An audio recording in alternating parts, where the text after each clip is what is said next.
El día de hoy vamos a hablar del profeta Joel. El profeta Joel, el segundo libro que tenemos como nuestros profetas menores. ¿Qué es lo que vamos a encontrar en el libro? Bueno, vamos a encontrar aquí una enorme y devastadora plaga de langostas que va a poner el escenario para un doble llamado al arrepentimiento.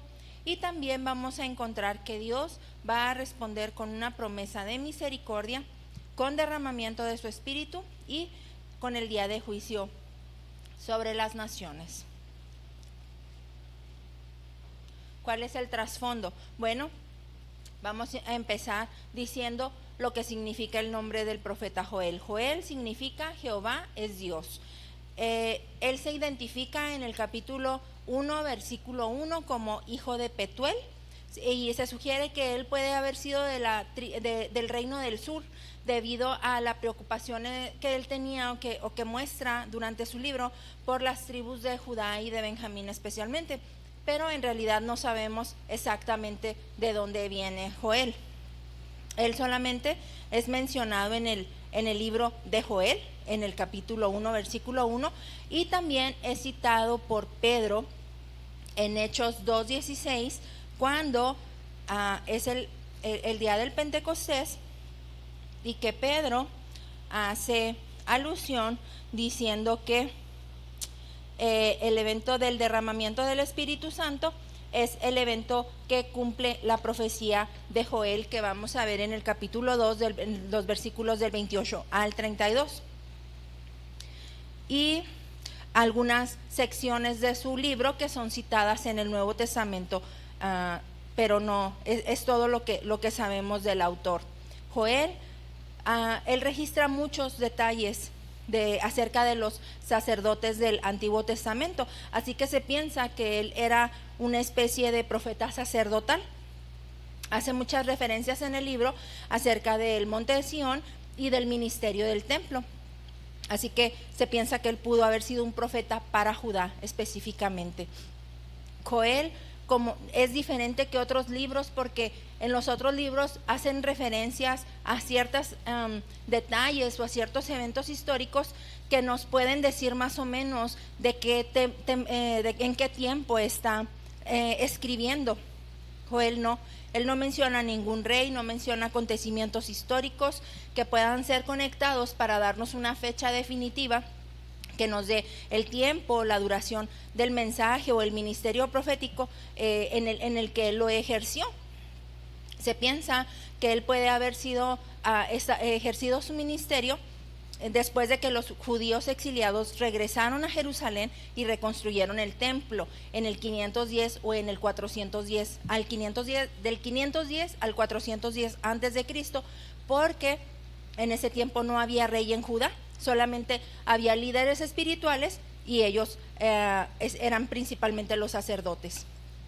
Sin embargo, otros piensan que pudo haber sido también durante los primeros días del rey Joás, que fueron en los 800, en el 835, 830 más o menos antes de Cristo. Recuerde que Joás fue el rey que tenía 7 años cuando ascendió al trono, y Joás estuvo bajo la autoridad y la dirección del sacerdote Joiada, por lo que sería muy conveniente pensar que podía haber sido durante ese tiempo, porque aquí se menciona mucho a los sacerdotes, pero jamás el libro se refiere a un rey en específico.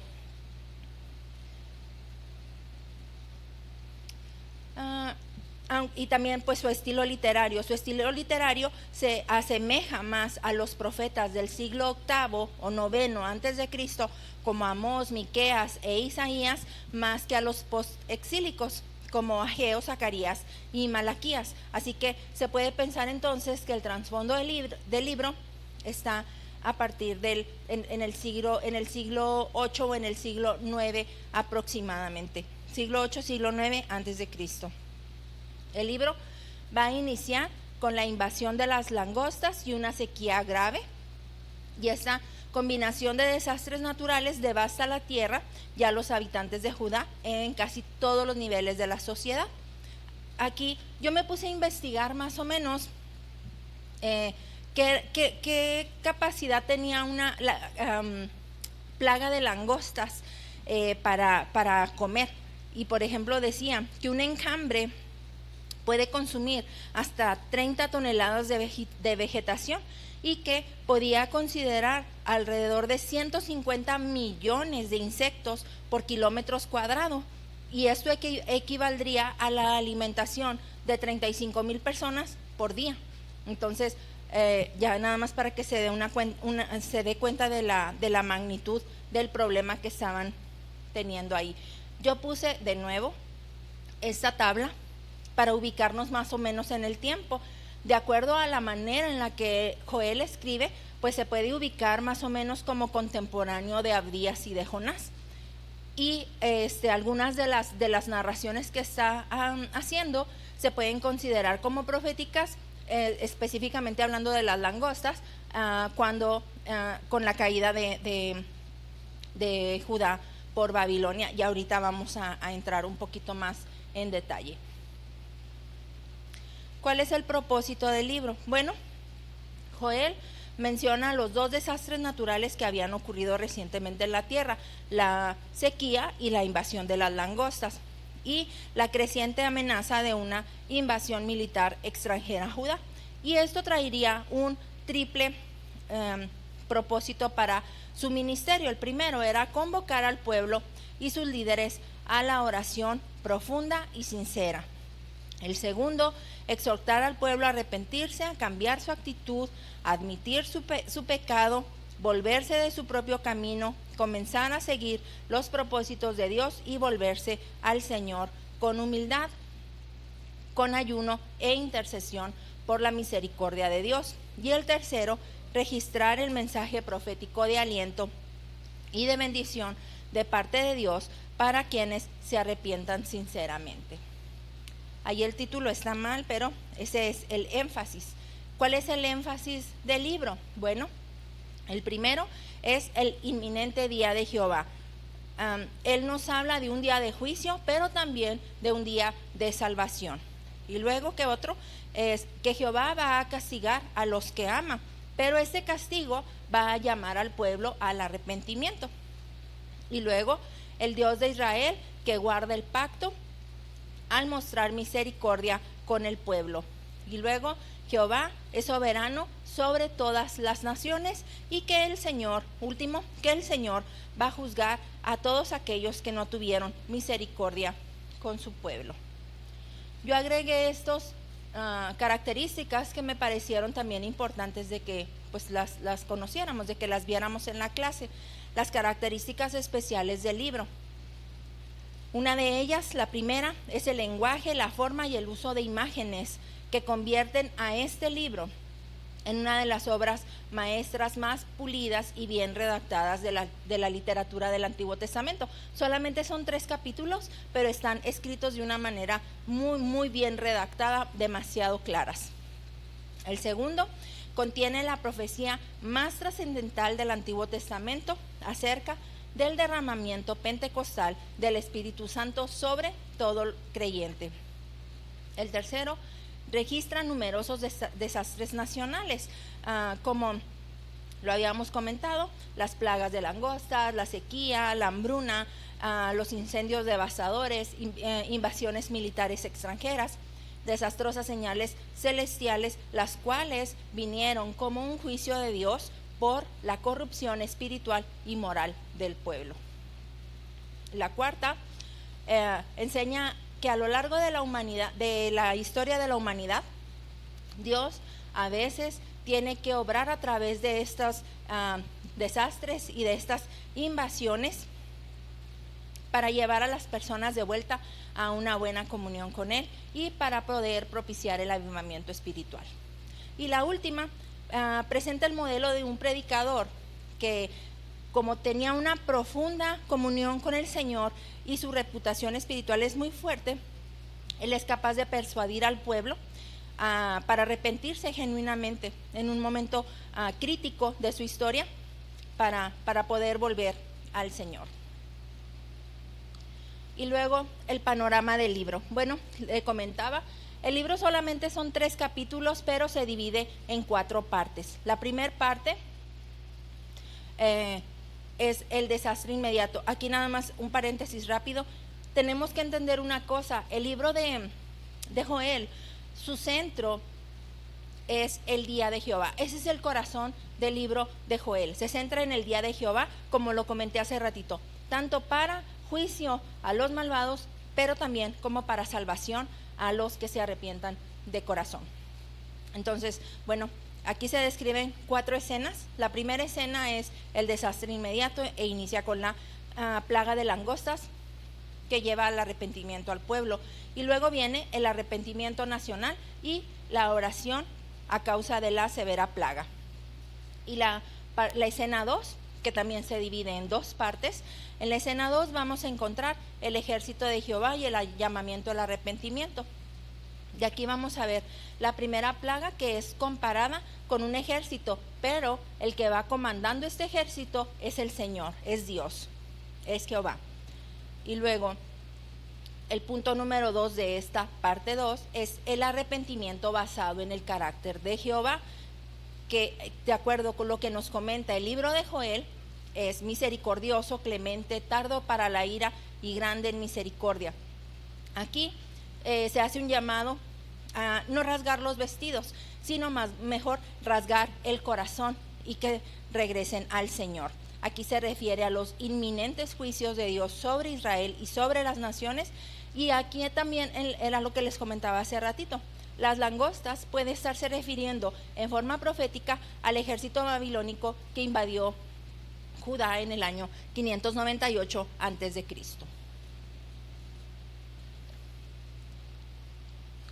Y luego la escena 3, la respuesta de Dios. Bueno, viene la respuesta de Dios para las plagas, y aquí vamos a encontrar que Dios restituirá los años que comieron la oruga, el pulgón, el saltón, la langosta. O sea, quiere decir esto que va a haber una abundancia agrícola. Y luego va a venir una promesa especial de la nueva era del Espíritu, y aquí se señala un glorioso futuro para el pueblo de Dios. Y luego entramos a la escena número 4, que es la segunda respuesta de Dios, y aquí vamos a encontrar la respuesta de Dios al traer juicio contra las naciones, y aquí se va a desarrollar una gran batalla en el valle de Josafat, que significa, Josafat significa Jehová juzga o Jehová ha juzgado, pero también van a venir las bendiciones de Dios sobre su pueblo, que va a ser perdonado y purificado.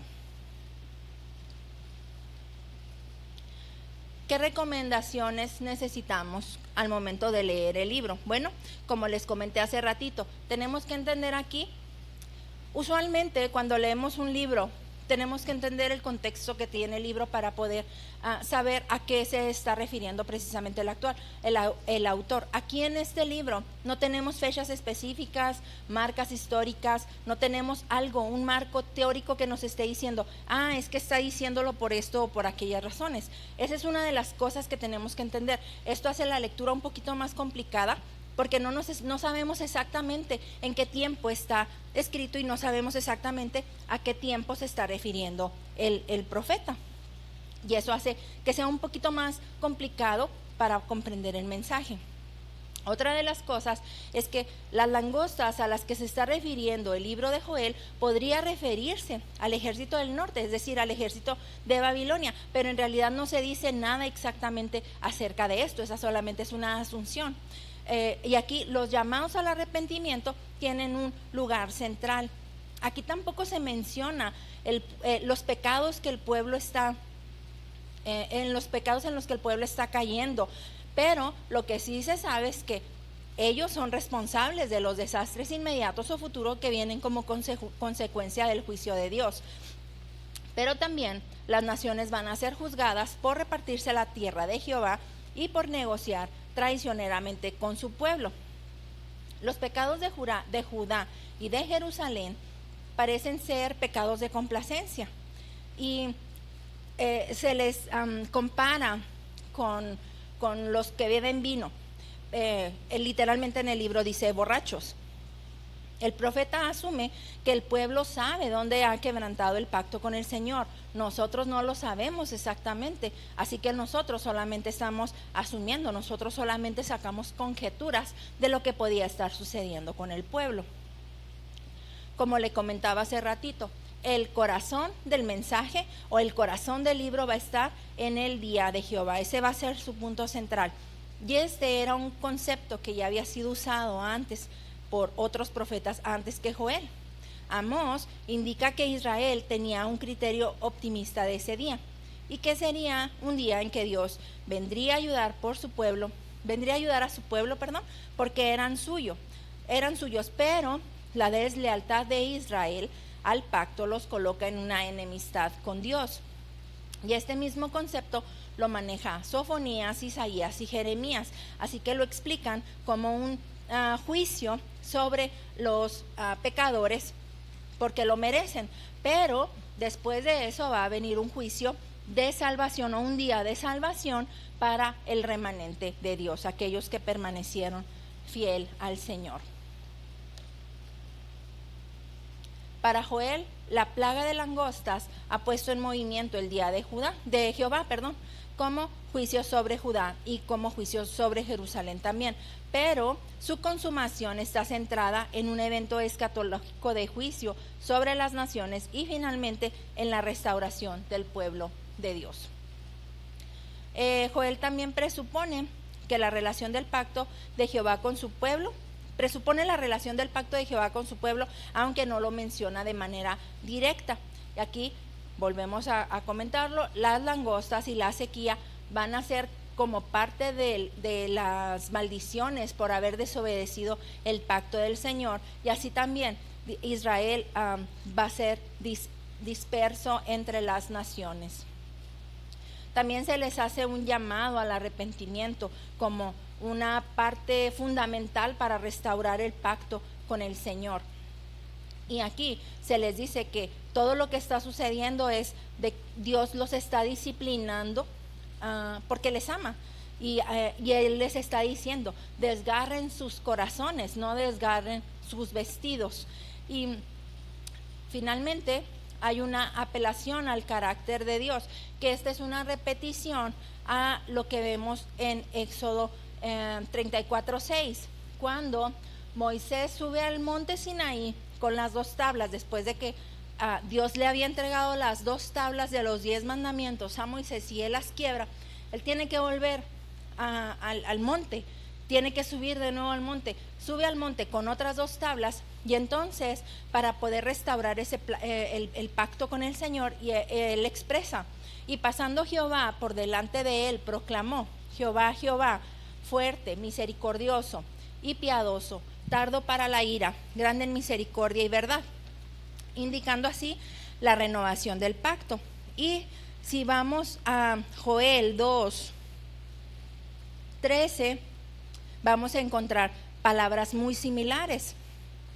Dice, rasgad vuestro corazón y no vuestros vestidos, y convertíos a Jehová vuestro Dios, porque misericordioso es y clemente, tardo para la ira, grande en misericordia, y que se duele del castigo. Son palabras muy similares las de Joel a las que utiliza Moisés en Éxodo.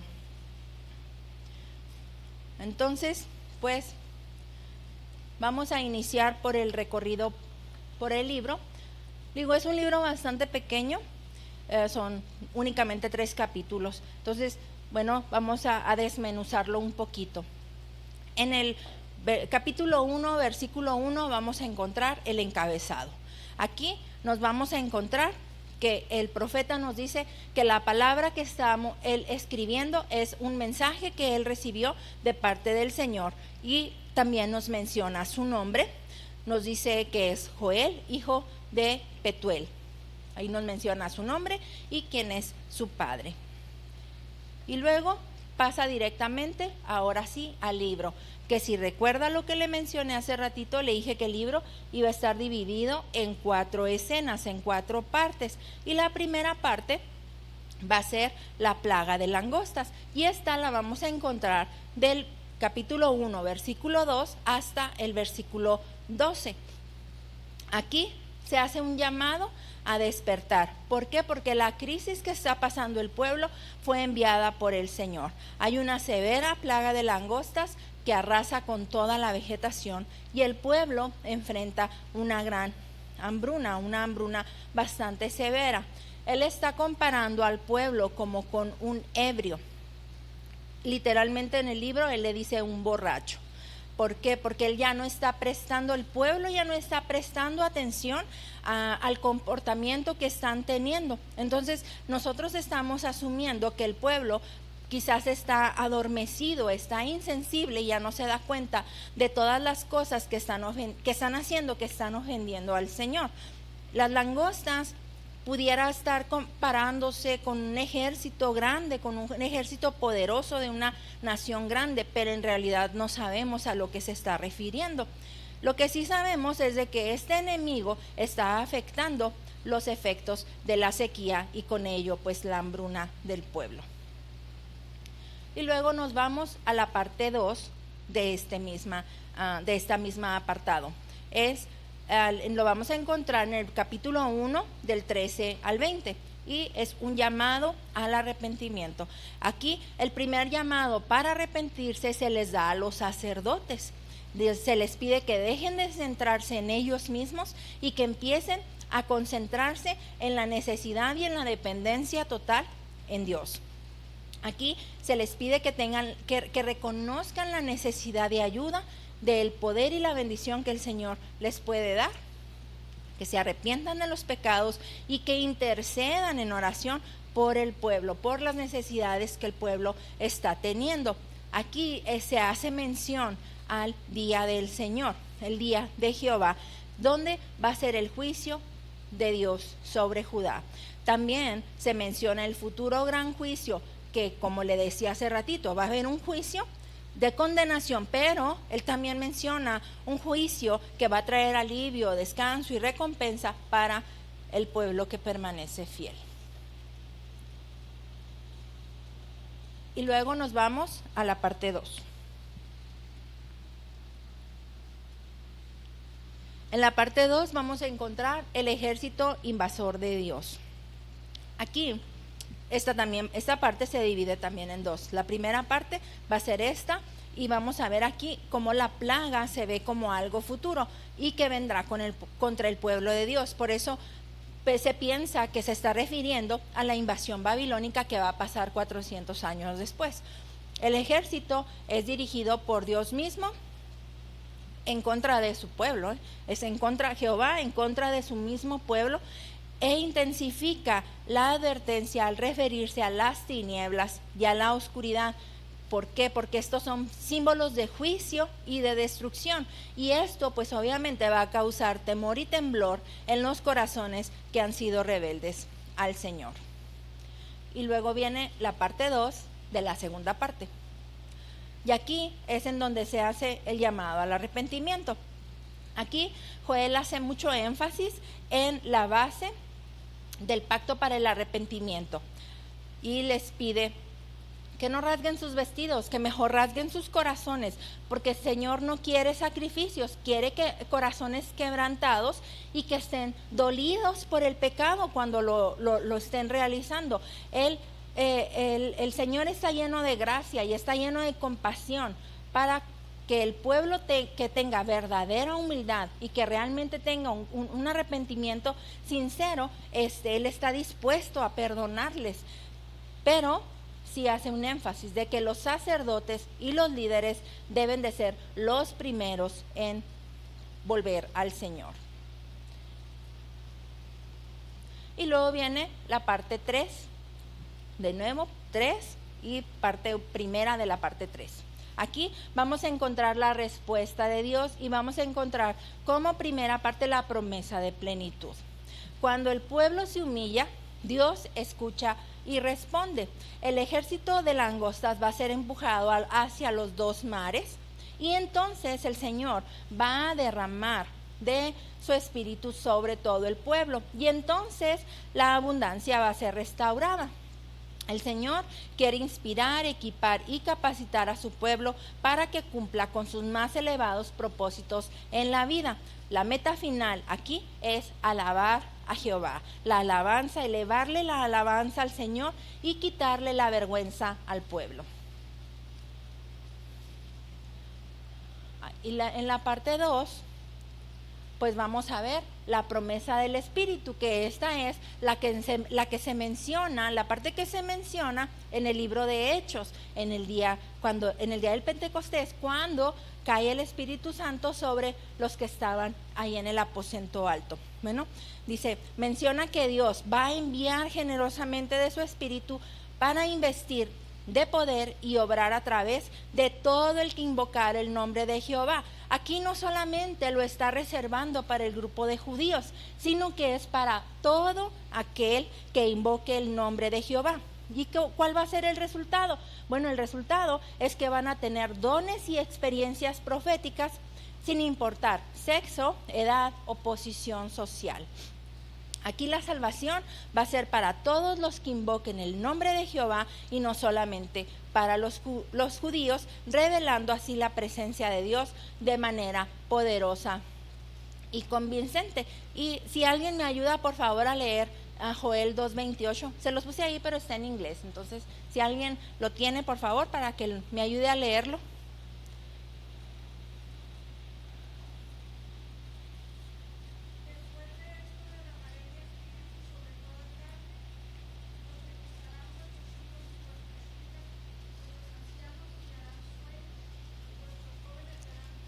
Sí, aquí está hablando, ¿verdad? Está confirmando, gracias hermana, lo que está diciendo, lo que estamos diciendo. Aquí no está reservado para un grupo de judíos o para un grupo de hombres. Estamos diciendo aquí la palabra, profetizarán vuestros hijos y vuestras hijas. Vuestros ancianos soñarán sueños y vuestros jóvenes verán visiones. Está hablando muy claramente del derramamiento del Espíritu Santo y es el de los primeros profetas del Antiguo Testamento que habla acerca del derramamiento del Espíritu Santo. Y luego nos vamos a la parte 4. La parte 4 es la respuesta del Señor, donde va a dar el juicio final a las naciones. Y esa la vamos a encontrar en el capítulo 3, del 1 hasta el 16, la primera parte del versículo 16.